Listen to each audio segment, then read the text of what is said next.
There's something unsettling about these worlds. From the environments to the props, everything is built from simple shapes and low-res textures. And it's not just the environments, the characters themselves have that same uncanny feeling. Pictures of faces slapped onto a model, you can make out that it's human, but there's an uncanny feeling to it. You recognize the features, but something about them is just off. Their bodies move stiffly, almost like mannequins, but it almost feels like they're breathing. And when you combine all of these elements, these imperfections shape a world that strangely feels alive. Rough geometry, blurry details, you know what you're looking at, but it's only clear enough for your mind to fill in the rest. What started as a limitation slowly turned into a design language, an art style called low poly horror, a design choice mimicking the graphics of the PS1 era and the early 2000s.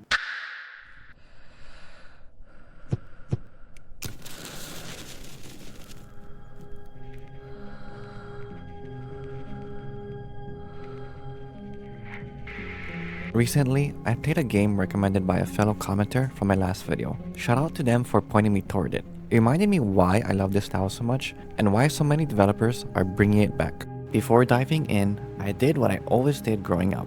I checked the case first.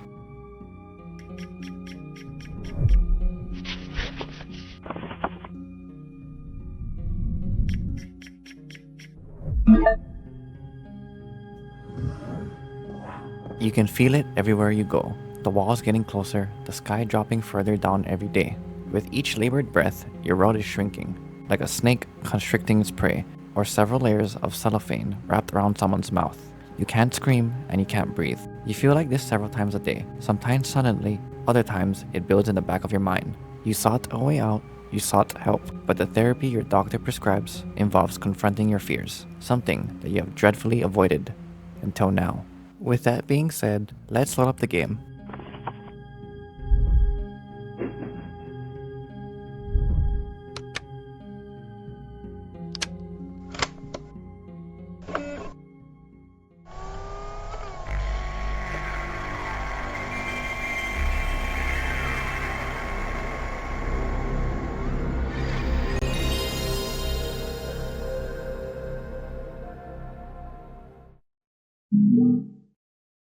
The game opens with a conversation between a therapist and a patient. You're told the session is shifting into Vivo exposure therapy, a suggestion to try something direct, to face fears instead of managing them at a distance. With that premise, now the game begins. The game begins on a quiet, ordinary afternoon, the kind of day where nothing feels out of place. The air is calm, the neighborhood is quiet, and for a moment, it almost feels cozy. But then, as you walk along the pathway,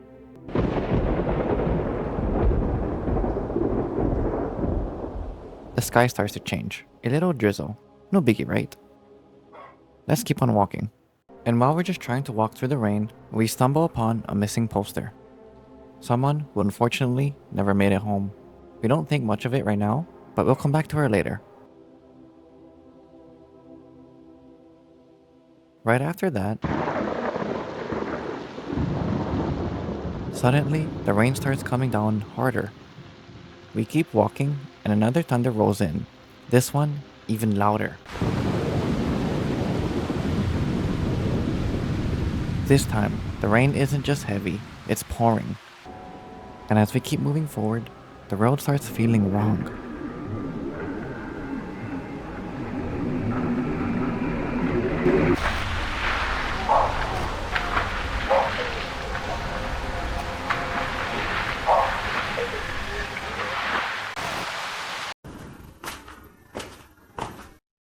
Climbing down, the tone shifts instantly. Up there is the last bit of daylight you'll see, and it already feels distant. This is where Lost in Vivo really begins its transformation.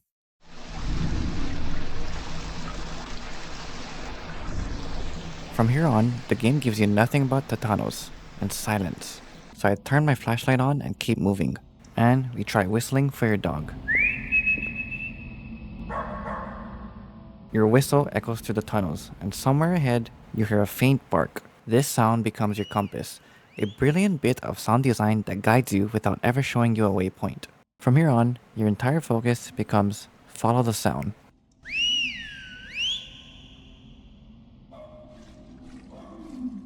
As you move further in, the walls start to press closer. You soon discover that the paths has changed. The tunnels feel narrow, the ceilings drop, and the walls tighten.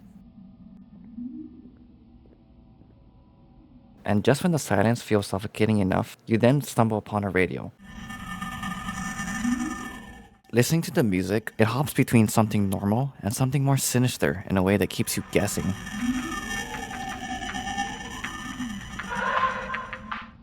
It's such a small detail, but it adds so much to the atmosphere. Even something as harmless as a radio feels wrong down here. Up until this point, you've been unarmed, moving forward on instinct alone. However, into the next room, a barrier blocks your path, and lying on the floor, a sledgehammer.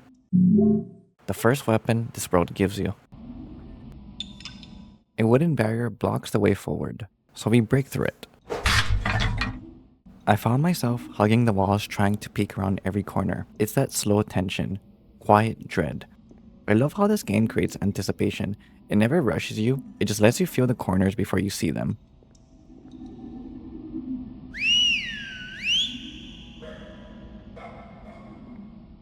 After the bark, everything funnels into dark tunnels. You navigate by sound and your dog leads. But eventually, there's a point where you whistle, and something whistles back.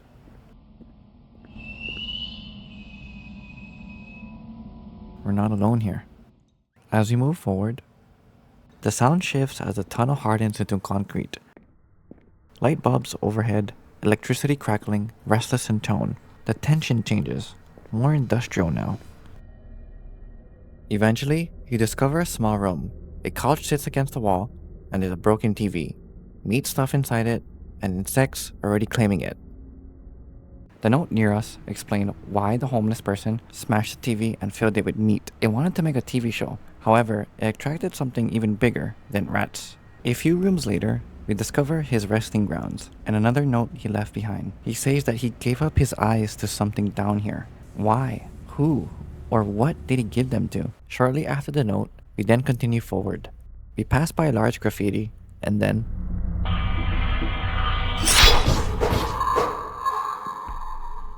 he lunged from behind, a blind ambush.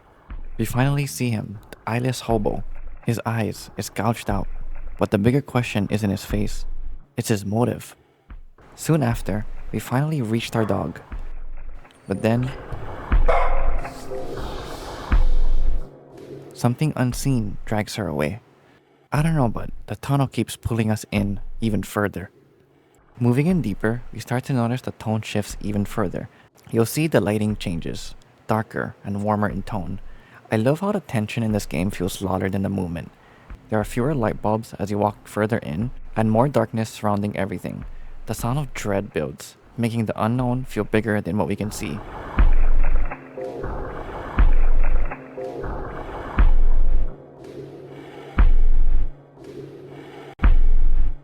The hallway keeps pushing forward, and then you end up in this room with the graffiti on the wall that reads, "All hope abandoned, ye who enter here." To the right, a pile of unknown meat is on the ground, forgotten, just rotting into the floor. We have nowhere else to go but forward. Eventually, this narrow tunnel ends. A ring of candles surround a drop, rusted metal, warm tones against corroded cement. A pit that doesn't roar, but the soundtrack does it for it.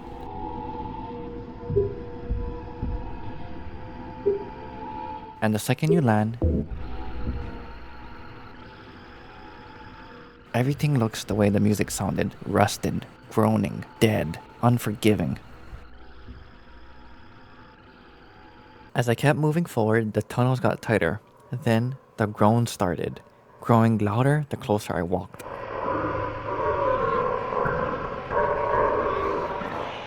Red candles burn, revealing the creatures behind the cage.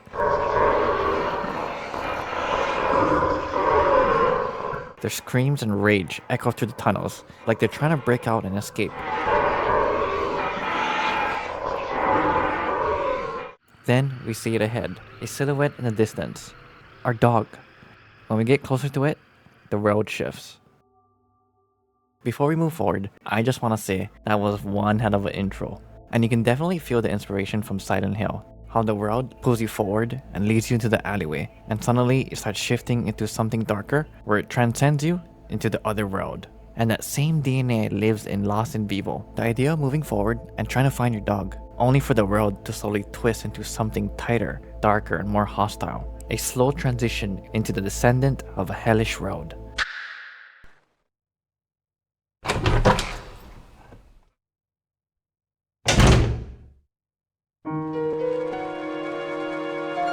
The best thing about horror games, after all the tensions and scares, is the save rooms. There's something about save rooms that make it a sanctuary where you're at peace and safe from harm. This is especially seen in the Resident Evil games. They are so well done, with the lighting and the environment, especially with the music. That is the best feature of these rooms. When I played Lost in Vivo for the first time, and I first heard the save room music, in my opinion, it is top tier, just as the Resident Evil games. Here, take a look. In the room, you are greeted with candles, feeling the warmth. Then, as you look above, you see white flowers hanging overhead, followed by an angel statue in front of you watching a glowing red orb, which is used to save the game.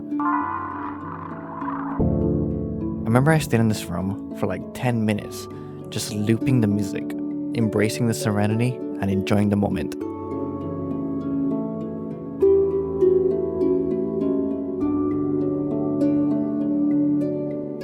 All of these props help bring the environment alive, helping you feel safe and serene.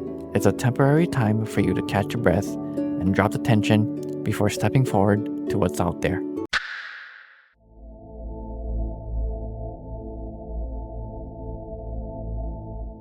In the next segment, we are now in the subway, and the first thing you notice is the silence. No crowds, no music, just this hollow ambience humming through an empty station. You'll hear your footsteps echo back at you, and the more you walk, the more it feels like something isn't right. Even going down the escalator feels uneasy. Feels like the road stopped moving, but you didn't. As you arrive down, you'll notice there's a train just sitting there, and when you walk closer,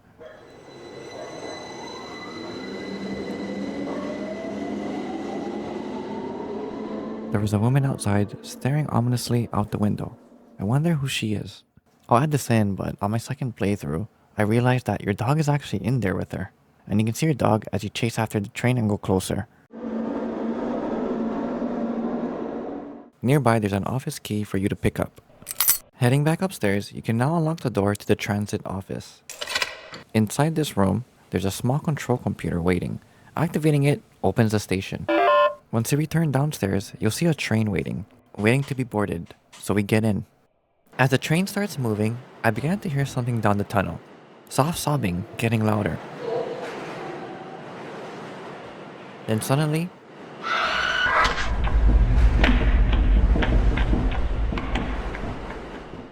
when the train continues deeper into the tunnel, the lighting starts to shift, and the noises in the distance get stranger and louder.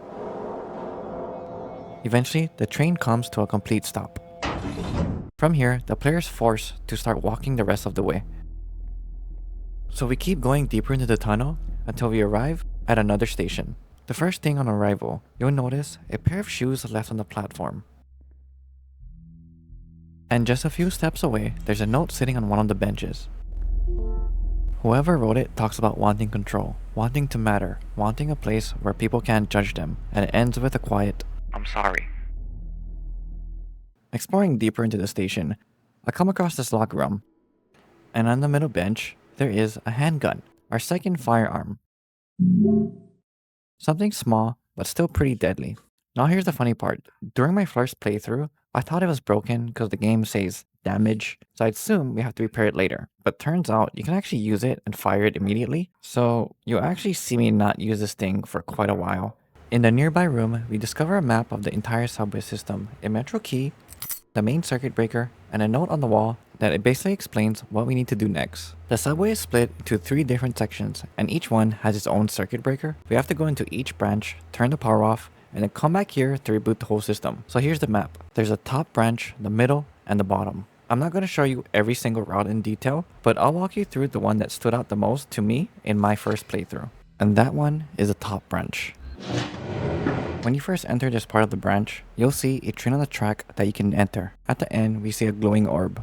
Approaching it closely, we see a shotgun on the ground. Finally, something with a little more stopping power. Next, the nearby door takes us into a long tunnel system where everything starts to look the same, and I ended up getting lost for a bit. The tunnel starts out wide and industrial, rows of pipes, concrete, and a single light way off in the distance. You hear almost nothing except the low ambience of the underground, and your footsteps echoing back at you. The deeper you explore, the space slowly tightens. The wall pulls in closer, and the passageways feel more confined. More subtle sense of being boxed in, even if the lights are still on. Eventually, after exploring more, you're supposed to find a hidden lockpick set down in these passages, but in my playthrough, I actually found mine earlier while wandering through another branch previously. Either way, we're going to need it later. After wandering through the tunnels for a while, you eventually find a door that needs to be picklocked. Notice how the light shifts to a green glow, indicating and reassuring you that you are going the right way. But that sense of direction comes with a price, because once you unlock this door, it's the start of something else. This room holds the circuit breaker for this branch. Once you flip it, everything changes. I froze and I went into fight or flight mode. I just stood there, bracing myself for whatever was about to step out of that darkness. And then it did. So I paused the game, because clearly that was gonna help. After aimlessly swinging at that thing, I thought I defeated that creature, and I was trying to figure out how to heal, but there is no healing items in this game. And then, it showed up again. It collapses into a body bag form. I strike it a few more times, trying to understand whether the threat is actually gone. It's clear this isn't a fight you can win. Time to get the F out of here.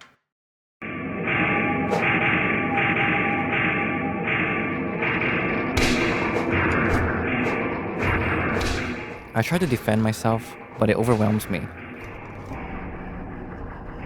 And that's the result. What I love most about this introduction is how sudden it is. The breaker kills the sound, the lights die, and before you can even adjust, you're already in danger. There's no slow build-up, the game just snaps the ambience off and throws you right into it. Now that we know what to expect, we make a run for it.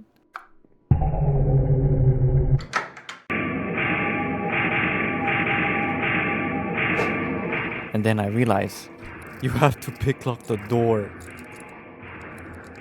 And you have to defend yourself while doing it, all under pressure.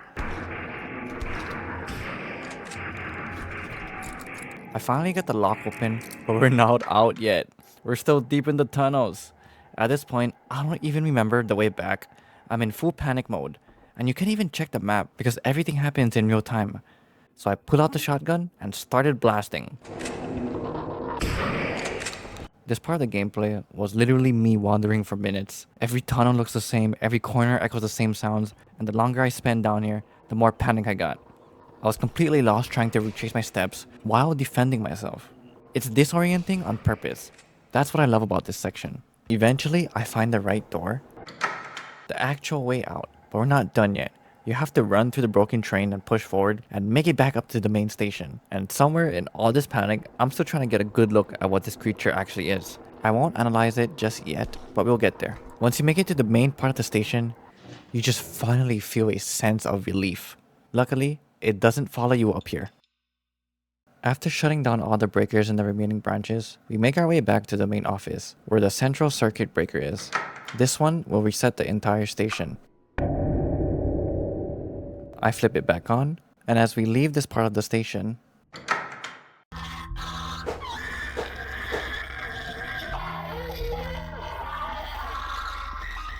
it doesn't attack this time, it just screams, covering its face, and disappears. A moment after the creature fades away, a rusted train starts to arrive. It looks abandoned, like it shouldn't even be running, but at this point, it's our only way forward. When the doors slide open, they line up perfectly with those same shoes we just saw, still sitting there, untouched. Boarding the train, it's filthy, rust everywhere, and dead rats scattered across the floor. There's also a note sitting inside. Dated 2006. It talks about someone trying to change themselves for someone else, and feeling like nothing they do is ever enough. And right after I finish reading it, the screen flickers, like the game just blinked. And suddenly, we are teleported out. we are somewhere else entirely. A long tunnel stretches ahead, quiet except for the echo of my footsteps, while eerie piano plays in the background. So we just follow the tracks, and eventually, the darkness gives away something new. We've arrived at Grand Bulim Avenue.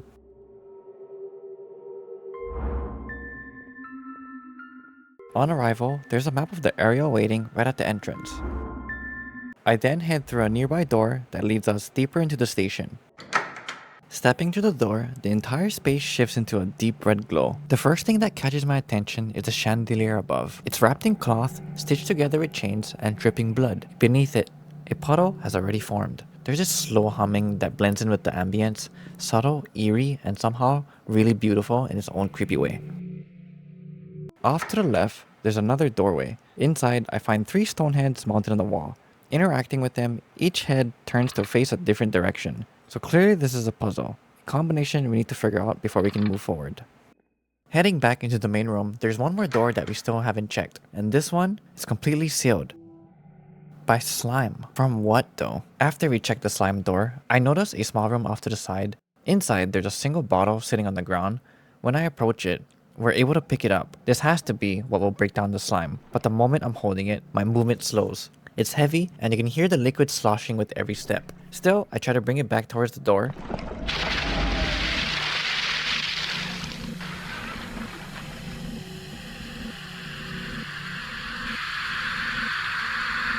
I just slipped and the liquid spills over me. That was acid. Let's try again.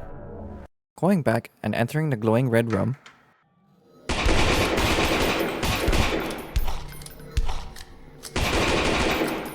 The moment I step inside, I'm ambushed. 2 mirrors rush me out of nowhere. I take them out, but I'm not going to analyze these creatures yet. All of the creatures we meet here connects together, so we'll come back to them when we have a full picture. As I head towards the slime-covered door, the same place I died earlier, that's when I see it. My remains. The flesh that melted off me is on the floor. The game just labels it as disgusting. Honestly, agree. But this time, the slime is gone, and we can now enter the door.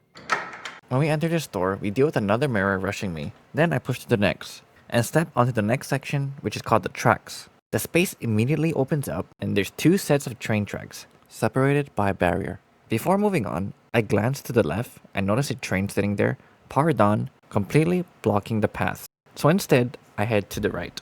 Sitting on an old sofa, I find the first page, and this is where the game starts being direct. These pages aren't just poems, they're clues. Each one corresponds to a direction for the stoneheads back in the puzzle room. This one describes someone hanging from above, so that immediately tells us how the first head needs to be faced. As soon as I start walking back toward the block path, you'll hear it. The train comes to life, and it keeps pacing back and forth. So I do the only thing. We face it. Pull out the shotgun. The alarm is deafening. It takes way more shots than I expect, until it finally breaks apart into metal bars. I keep moving along the tracks, and eventually we come across a door that leads us into the restrooms.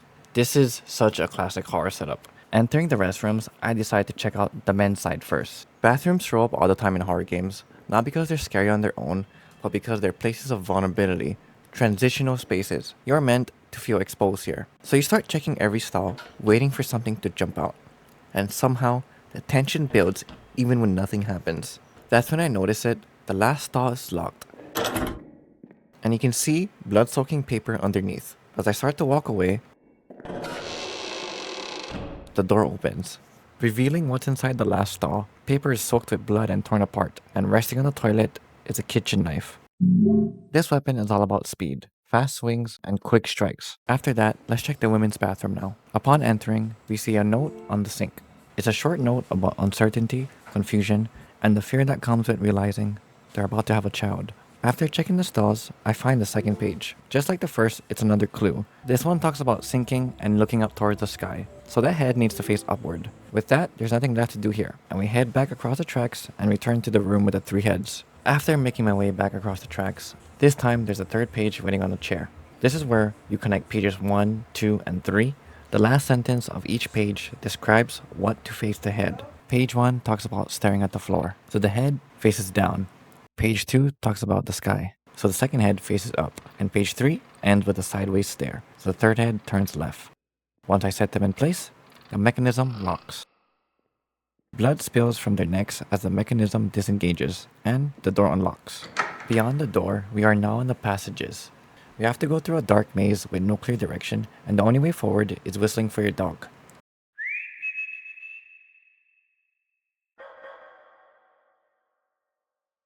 Eventually, the space changes as you go, and you will come across the pipe that you need to go through.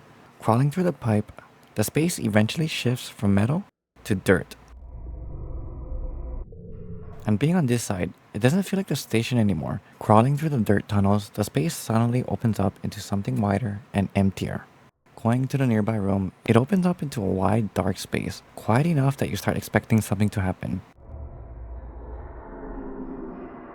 And then moving forward, it starts to funnel straight into narrow wooden passages, making everything feel boxed in. Moving deeper, I start taking damage, and at first, I don't even know what's hitting me. So I start to swing blindly. That's when I finally see it. Leeches. As I move forward, they start appearing randomly. They're completely silent. You don't hear them until they're already on you. That's what gets me killed.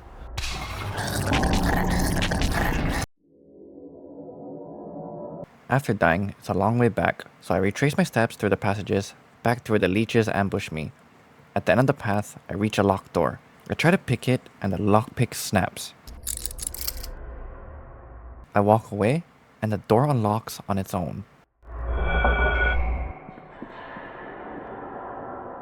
Pushing forward, we finally come across another save room. A moment where you're supposed to take a breath. But something is different. Immediately, I notice the music is distorted, and it starts to cut in and out. At this point, I start to feel uneasy and discomfort. I just stood there waiting, anticipating for something to happen. I kept watching the statue because I was expecting that's gonna come alive and maybe attack me. But as I approach the orb to save my game, this happens. I stood there in shock, flabbergasted.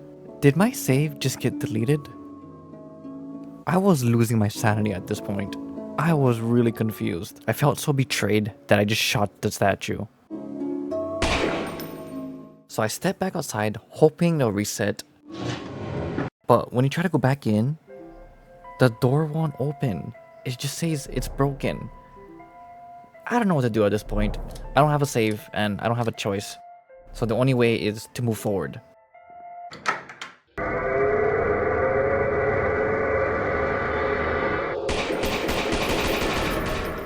Immediately, I'm thrown into a battle with a massive creature rushing towards me. I'm trapped. At this point, I'm unloading all my guns on this creature.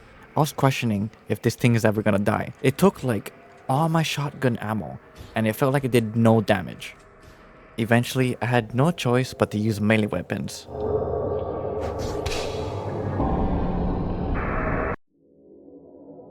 And just like that, I died. Continuing, the game cuts back to the therapist, that same conversation we have in the intro of the game, but it's different. The dialogue feels colder, more direct. It's subtle, but it feels like something has shifted. At this point, I'm convinced my save is completely gone and I have to start all over again. Then the game loads again. For a moment, the save orb is gone, replaced by something else entirely, and then it appeared back. The music is calm, and nothing feels wrong anymore. It feels back to normal. I prepare myself for another fight as I walk back to the room where we fought that boss. And now, it's just an empty, long, dark way. At this point, I'm questioning everything. What just happened?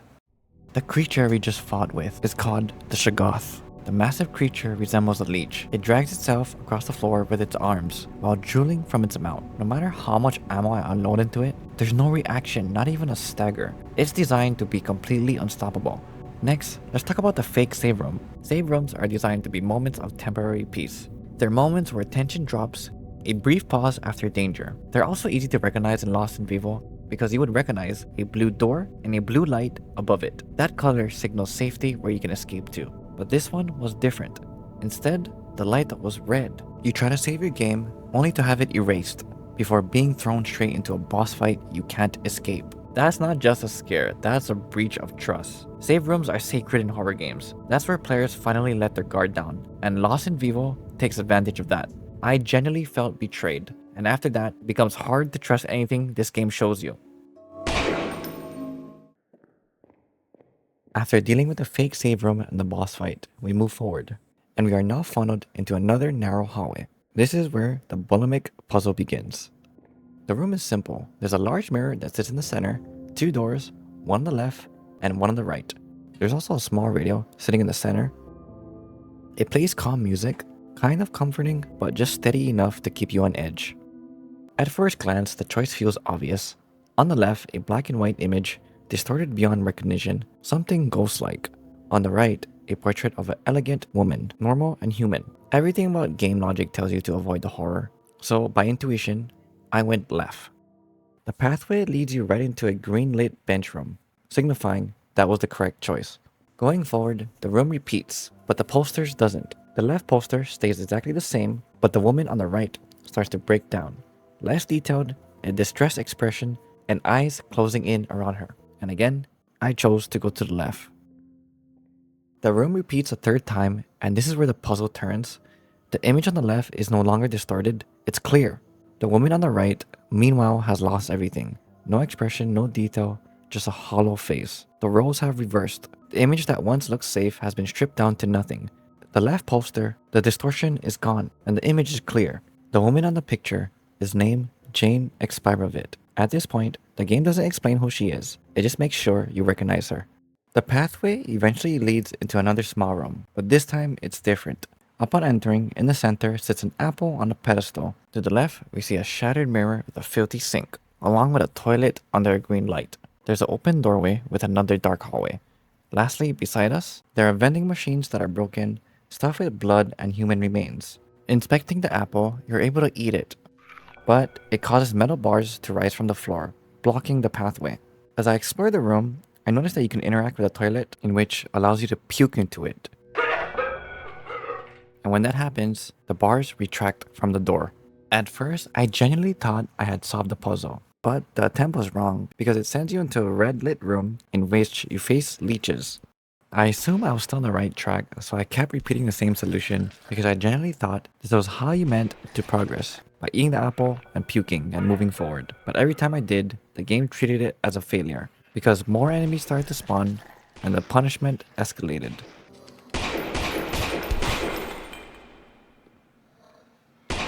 Until I noticed something. The barred doorway, it wasn't real. It was an illusion. You can just walk straight through it. Once you do that, instead, you start to notice that you're greeted with a green lit room. And when you're back at the apple room, you notice that everything started to change, in which it returns to normal. The filth disappears, the insects vanish, the vending machine is repaired, and the space slowly cleans itself. However, if you keep failing, the punishments keep getting worse.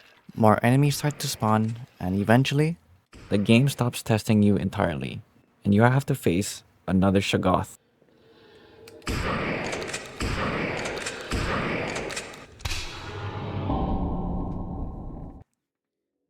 Continuing on, everything goes quiet, and as soon as you approach the next room, the first thing I notice is a sound.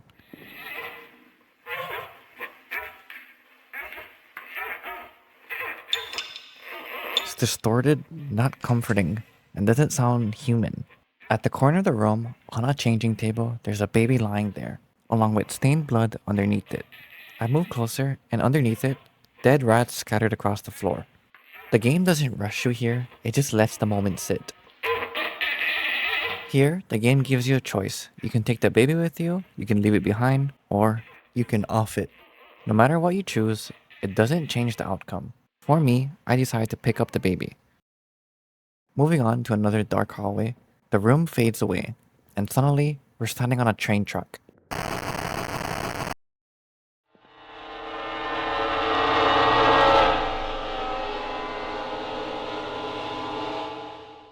Just before impact, something suddenly stops the train, and it disappears. Walking forward to the tunnel, We catch one last glimpse of the subway station. This is the last time we'll see it. A somber piano starts playing, like the game quietly saying farewell to this place. Walking forward, the tracks collapse into a sinkhole. At the edge, there's something left behind, a torn piece from a dog's leash. And with that, we drop down.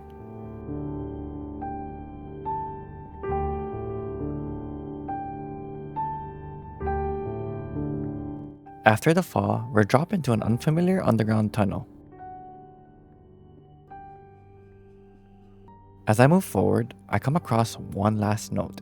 It talks about isolation, lashing out at anyone who got too close, about being pushed into the light, and how after a while, it stopped hurting. Up to this point, the game never fully explains who she is, but the longer I played, the more I realized the game had been leaving fragments behind the entire time. The notes, posters, locations, the monsters, and when you start to connect all those fragments together, they all point back to one name, Jane Expirovit. The form she takes is what we call the Ghost Girl, who barely resembles a woman. Her face is twisted and deformed, empty eye sockets staring into nothing. Her mouth is gone and her hair is just thin strings. There's something deeply distorted about her body, and she makes this eerie looping sound whenever she's near. Before Lost in Vivo ever shows us a monster, it shows us a person. Jane Expirovit, 19 years old, disappeared on February 14, 2007. At first, it feels like a background detail, something easy to overlook, but as the game goes on, her presence becomes impossible to ignore. Throughout the subway and beyond, you start finding notes written in the first-person view of Jane. She writes about never feeling good enough, about trying to lose weight, trying to change, and looking at herself afterward only to feel like nothing has improved. She keeps returning to the same idea, that no matter how much effort she puts in, the reflection she sees never feels different. Not because nothing changed physically, but because in her mind, it was never enough. She's constantly chasing a version of herself that she believes she's supposed to be, and always falling short in her own eyes. A pattern starts to form. Jane struggles deeply with body image, with control, with the belief that her worth is tied entirely to how she looks. And the game doesn't explain this through dialogue. It turns those feelings into spaces you're forced to walk through. The subway is plastered with weight loss advertisements. They're everywhere, impossible to escape, reinforcing the same pressure Jane writes about in her notes. Some of them don't even sell a product. They just label food with words like bloated, gross, and fat. It turns eating itself into something shameful, exactly the way Jane describes seeing her own body, trying, failing, and never seeing change no matter how hard she tries. And the game brings you somewhere more private, a bathroom. One of Jane's most personal notes is found inside a bathroom. It's where she admits confusion, fear, and the realization that she's pregnant. That placement matters. Bathrooms are private spaces, places tied to secrecy, shame, and control, where no one else is supposed to see you. Later, when the player enters a bathroom, the game escalates that idea. Inside, you find blood-soaked paper towels and a kitchen knife left behind. The game never spells it out, but the implication is hard to ignore. This is where Jane's struggle turns inward, not toward the world, but toward herself. The Bulimic Puzzle isn't subtle. The apple, the vomiting, the log paths tied to eating and undoing. Bulimia is an eating disorder defined by cycles of consumption and rejection.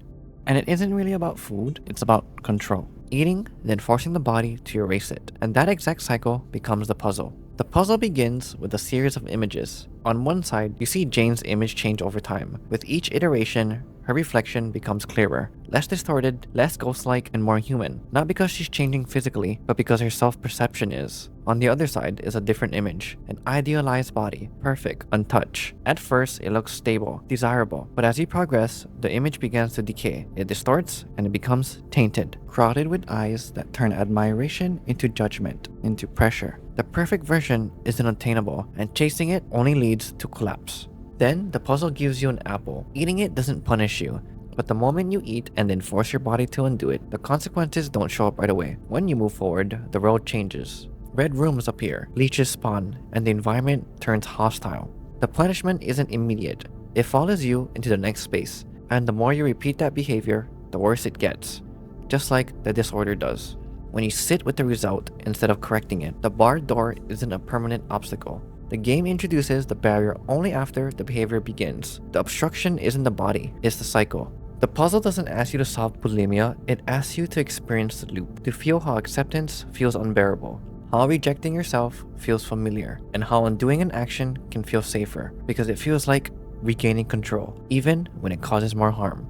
The game doesn't punish you for eating, it punishes you for believing you have to undo it, just like Jane trying, controlling, and undoing, not because she wants to, but because stopping feels impossible. Every major enemy that's tied to the sections that we just played through reflects something Jane was fighting internally. For example, the mirrors. They represent Jane's self-hatred, her inability to see herself without disgust. These aren't enemies chasing the player, they're reflections that hate being seen. The leeches represent the parasitic relationship that Jane had. What the person did to her. They latch on, they drain. In her notes, Jane writes about being told to change, to lose weight, to become something else in order to be loved. That pressure doesn't disappear when the relationship ends. It latches on. Once Jane starts trying to erase herself, the leeches appear, not as attackers, but as the result of that pressure turning inward. Ghost trains. Loud, violent, and unstoppable. They replay the moment of her death again and again. Trauma that never stops coming, no matter how far you run. Do you recall the intro dialogue replaying after Fake Save Room and Shoggoth battle? The dialogue now mirrors Jane's notes, almost exactly. Distorted self-image, fixing perception instead of reality. The therapist even prescribes fluoxetine, a real antidepressant commonly used to treat depression, OCD, and bulimia. At this point, it becomes hard to separate Jane's story from the player's. The game quietly collapses the distance between them. Jane's death and her final act. Earlier on the train ride, you hear a scream. At that platform, her shoes sit nearly arranged. In Japanese culture, removing your shoes before death is an act of intention. Jane didn't just vanish, she chose. Near the end of the subway, something changes. A train barrels towards you the same way she died. But this time, it stops. She intervenes. Not because the danger is gone, but because Jane is no longer fighting herself. Earlier, being seen hurt her. Being brought into the light felt unbearable, but by the end, she doesn't resist anymore. Jane isn't a villain, she isn't a jump scare. She's a person whose pain was ignored, then transformed into something horrifying. And by the end of the subway, she isn't haunting you anymore. She's guiding you forward, and that makes her one of the most tragic figures in the game.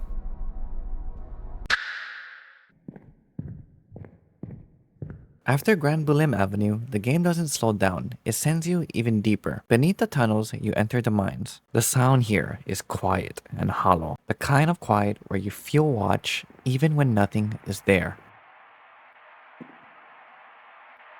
You'll stumble upon notes stating that someone was here before you, a paranoid man who spent too long underground, mapping the tunnels and convincing himself something was hunting him. So the objective here in this section is to find the emblems to open this door, which will get us out. The mines is split into different branches, but one of them stood out to me more than the rest, and that is the bottom branch. A ladder takes you even deeper underground. When you reach the bottom, there's only one way forward. What stuck with me wasn't the tunnels, it was the moment the game starts to play a trick on you, again. You'll hear your dog,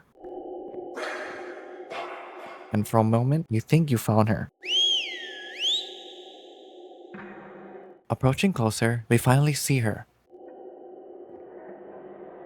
But the way she walks is wrong. Walks towards you slowly, deliberately, too slow to feel natural. That's a trap. You see it? It's split.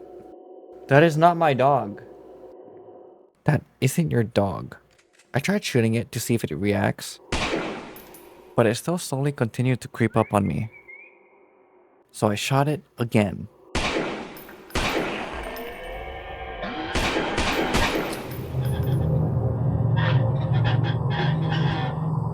Instead, it's dragged into the dark. From that point on, the mines never let you relax. This creature is called the dog mimic, and it keeps coming back for you. Forces you to move and forces you to stay alert. When you whistle, you can actually lure it towards you.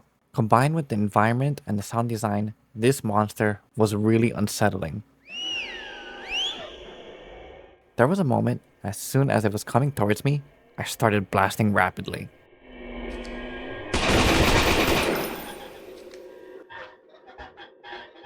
I dare you. Come out. Come on, little fella. You get blasted. After collecting all the emblems, you have to climb back up. And keep in mind, the ladder is a long way back up. As I was climbing back up, I got this curious feeling to look down. The ladder feels longer than it should. All I wanted to do was get back to the top. As I reached back to the surface, I was ready to blast it. But as I aimed and looked down, there's nothing there.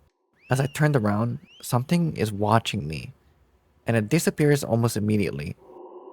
I just want to get out of here. The mines end with a door, and when you open it, you're no longer underground, you're somewhere else. And whatever this place is, it doesn't feel abandoned. Nezumi Testing is split into two major zones. The first is the research facility, labs, offices, and laboratories. While playing through it, I actually got lost. A lot of the doors were sealed shut and broken. So it was me walking around trying to find the correct room to go into. Exploring the facility, I started to notice posters everywhere. Experiments are done with rats, along with warning signs. It becomes clear pretty quickly, whatever happened here revolved entirely around animal testing. Then I finally find an unlocked room, filled with old computers and CRT monitors. Wires hanging loosely from the ceiling, everything in this room is abandoned office equipment.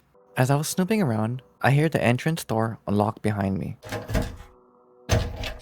So I immediately turned, had my gun raised, bracing for something to attack me. Who's there? Somebody tried to open the door. But nothing does. This game is messing with me again, and it really loves to build constant tension. As you dig deeper, the note starts filling in the story. Two names keep appearing, Dr. Brando and Dr. Piccinini.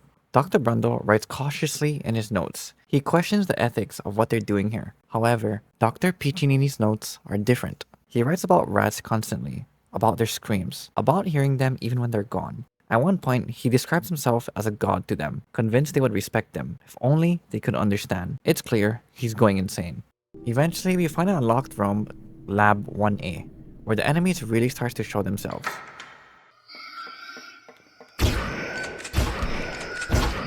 These creatures are called ratmen. As I was trying to shoot them with a shotgun, it felt like it did no damage. Instead, I decided to finally test out the kitchen knife we found on the subway. The knife is much better. Using the knife was really useful. The attacks are fast and constant. It doesn't waste resources. It made close quarters really satisfying since all you do is hold down the attack button. Notes scattered through the lab suggest something worse than experimentation. The ratmen aren't just test subjects. They're what's left of the people who worked there. They appear as hunched four-legged creatures, pale, bowed heads, grainy black bodies. The ratmen are actually inspired by the work of a horror painter, Zdzisław Beksiński, known for these twisted, decaying human forms, on a painting called Crawling Death. After opening the storage cabinets, in one of them, I find a doll head. You carry it to the empty hallways into this room called Holding 1A. Immediately upon entering, I'm attacked by several ratmen. After finishing them off, it becomes clear that this is where they're kept. This is where the experiments happened. Everything is rusted, cages, railings, the walkway, like this place has been rotting for years. Dead rats still sit inside the cages, and bloodstains on the floor. This doesn't feel like a place for research anymore, it's a slaughterhouse. Exploring more in the slaughter room, we have to put the doll head in a vise mounted on the table. When you crush the doll head in the vise, the screen suddenly starts to crack.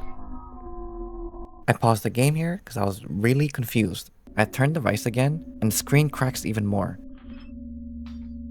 I turn around because I'm convinced something's about to jump out, but nothing is there. So, I turn it again, and then...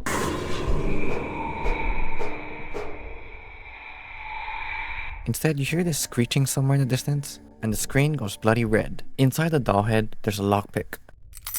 And then, when you step back outside, that's when the fog appears.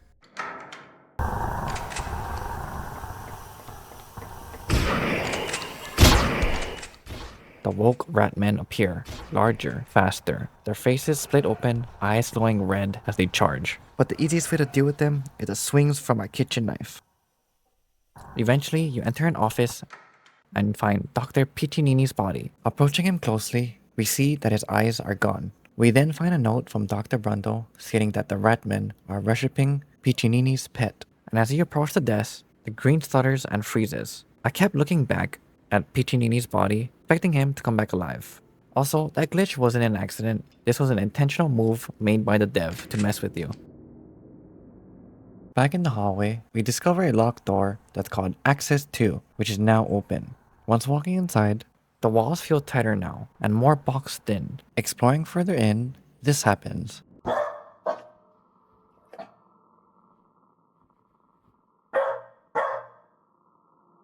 we see our dog. This time, she's real. I took a moment to finally pet her as many times as possible. We can stand in this area as long as we want, but we're not out yet. At least, we finally get to reunite with our dog. Also, our dog is named Danny.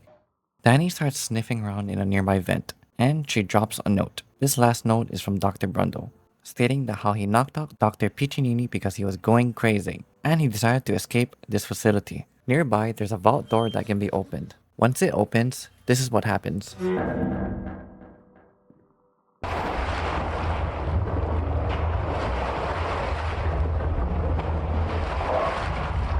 A wave of fluid rushes through the room, sweeping our dog down into the pipes. We're separated again. Walking further along the path, we find another note by Dr. Brundle, who talks about the next area, the warehouse. He warns you, there's something here, something Piccinini created.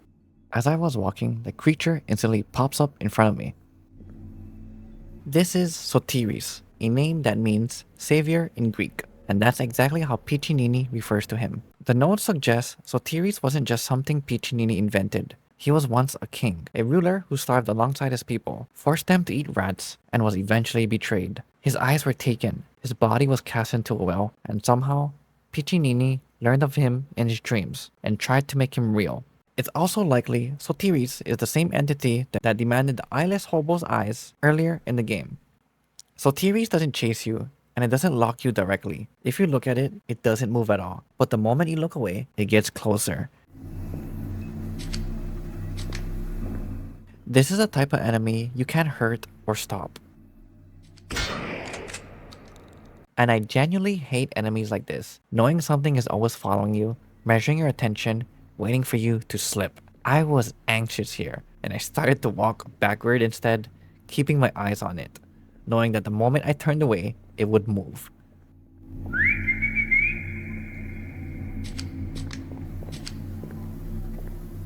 However, if it touches you, this happens.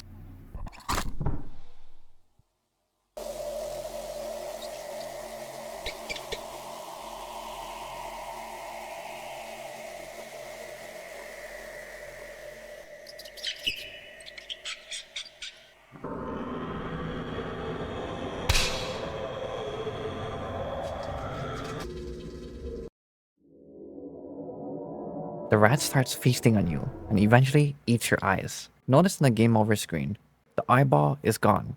A neat little detail that's added.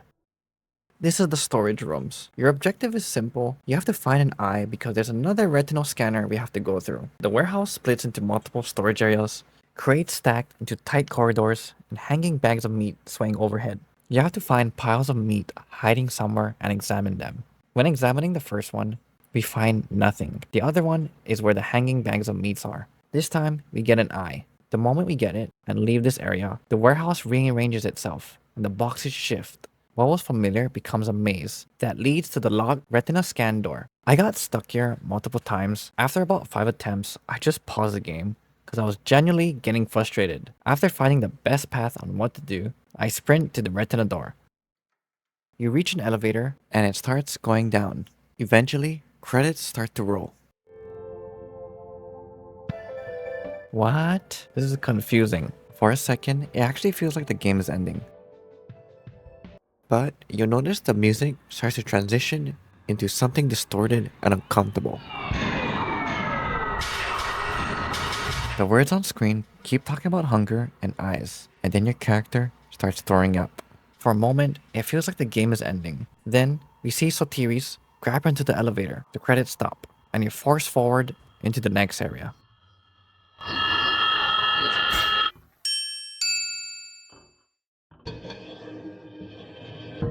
After Nezumi Testing, the game doesn't really give you a break. You're still just moving through these tight, dim tunnels, same concrete walls, same feeling that you're still stuck down here. And eventually, that leads you to this hallway with 3 doors. Only one of them is lit up, the others are completely dark. So you don't really get to choose, you just go where the light tells you to go. And behind each door is the same thing waiting for you. At first, you explore through a series of tunnels. Eventually, you'll come across your own brain. It doesn't attack you, it just talks.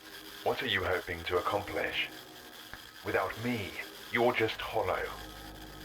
You're pathetic. You need fear to motivate you. and everything it says sounds like that voice that keeps you stuck, telling you not to try, that what you're doing doesn't matter, that you'll just end up right back where you started. And the moment you attack it, and then walk the other way, the game cuts to this figure you've seen before.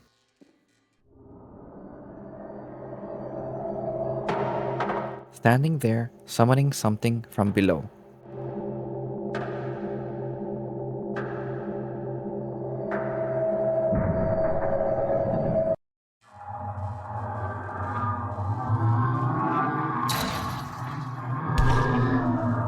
The siren just bursts out of the tunnel behind you. There's no warning and no slow build-up. And seeing something that big suddenly moving in such a small place, I felt my whole body tensing up and went into panic mode. Paired up with the sound design, this boss was terrifying. The first thing you notice is its face. No real eyes, just these smiling mouths where its eyes should be. The design instantly reminded me of the cover art from a movie called One Missed Call. The siren doesn't even stand up, it just drags itself forward with these huge hands. And sometimes it's slow, and sometimes it suddenly isn't. I did what every game teaches you to do. I panic, and I unleash my bullets into its face, which does absolutely nothing.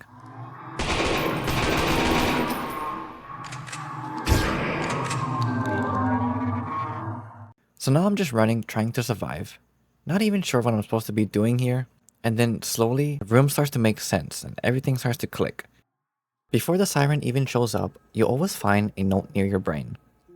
And this first one talks about this old man who dies in a bathtub after his radio falls into the water. At the time, it just feels like another creepy story, and I didn't really think much of it. But once the siren starts chasing you, that's when I start actually paying attention to what's in the room. There's this pool of water under a bridge, and a circuit breaker right next to it. And when you hit the breaker, the bridge drops and the water becomes electrified.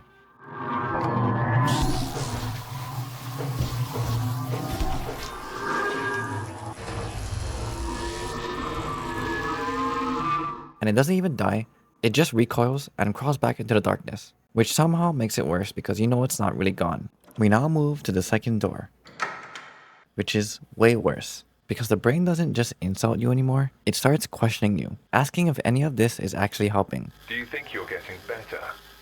Does doing this even have a purpose? Just like the first time, there's a note sitting nearby. This one's about a man and his dog, how the dog runs off one night and then comes back. But something about it is wrong. After shooting the brain, the game takes control away from you, and suddenly, you're not even playing as yourself anymore. You take on the POV of your dog. Trying to find your way by listening for your own whistle. The controls feel clumsy because it's actually tank controls now, and the turn radius is so slow. It turns into a maze where you keep second guessing yourself, wondering if you're even going the right way, until eventually you end up right back at the door you saw earlier.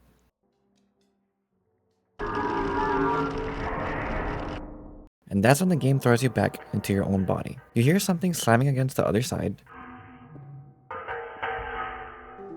Now you have to sprint to the switch and flood the room before the siren breaks through.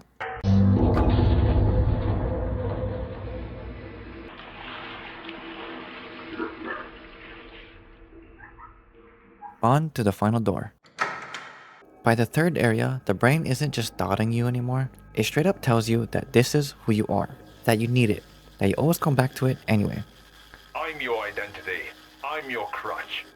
You used to cling to me like a parasite. I know you better than anyone, and I know you're weak. You'll come right back.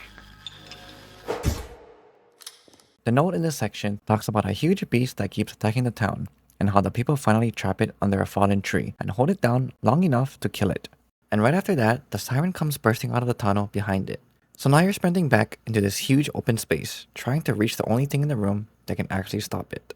There's this massive door in the middle you can trigger with a button, but it doesn't slam down right away. It takes about 6 seconds to come down. So now I was passively counting my head every time I push down the lever, trying to time it so the siren goes underneath it. I'm not gonna lie, this part really got to me. I kept missing the timing, hitting the button too early or too late, and having to reset and try again. At this point, you actually have to slow down and think, and commit to the timing, which is way harder than it sounds when something is chasing you. I was getting frustrated at this part. And even when you trap it, that's not the end because you have to do it multiple times over and over, slowly weakening it until it finally stops moving. And after messing it up over and over, I finally get the timing right. The door comes down, traps the siren underneath it, and now the game finally lets you fight back. I keep swinging the knife and it finally goes down. And after all that noise and chaos, the room just goes quiet. And something crawls out of his head.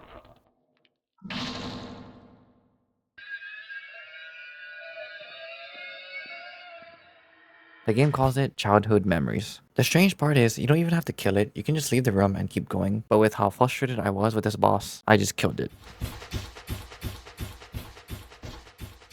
After all of that, the game doesn't really celebrate your victory. We go back to the tunnels and it leads to a door that was originally locked. Entering the door, we are greeted onto another long dark hallway. At the end of the hallway, almost immediately, it starts calling back to the beginning. You walk up to this giant hole opening in the floor, and for a second as you approach it, it flashes back to that first drop into the sewer.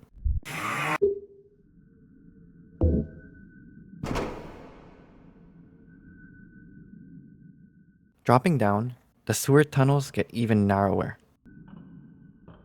Eventually, walking along, we're stopped by a metal gate. You hear movement on the other side, and faintly see something shaking violently behind the fence. I could never fully make out what it was, just a shape obscured by darkness and sound. This immediately reminded me of that first encounter with Pyramid Head in Silent Hill 2.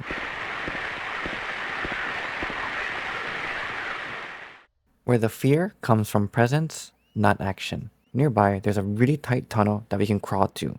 Barely any room to move. And here is when we start facing insects called daddy roaches. Giant roaches hiding and waiting for you at every corner. Every time you kill one, it lets out this high-pitched squeal.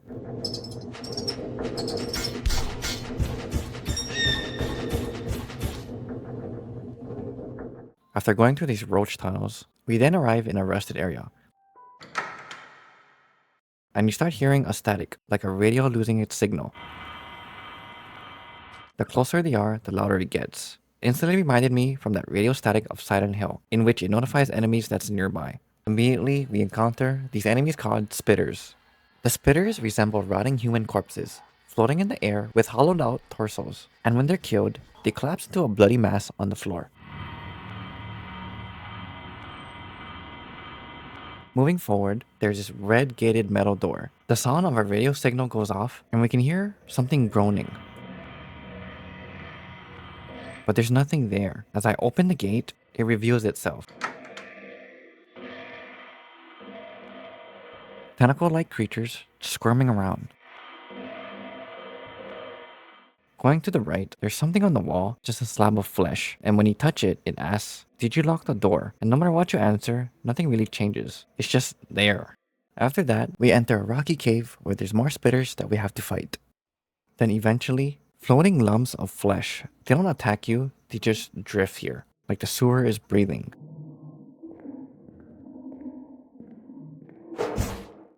Then you pass rows of open graves, and there's a note lying on the ground, in which it states that the text is illegible, and you can't read it upon expecting it. But you don't interact with it to see the note, you just look and read it. It talks about feeling rejected, about something left behind, a face staring back, almost like it's fine without you. And then the tunnels straighten out, no enemies, just one long corridor. But this time, as you walk along, you are flashed by bright light. After everything, the game brings you back into the sewer. But this time, something's different. The mood changes. In the near distance, there's light at the end of the tunnel. Walking towards it, we see a ladder. You climb this ladder, and for the first time in the entire game, you're actually moving toward daylight. And when you step outside,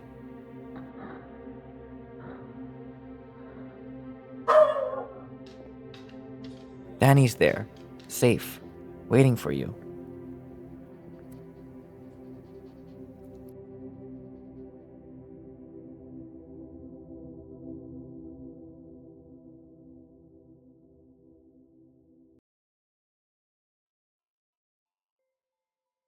The game's puzzled out pretty clearly here.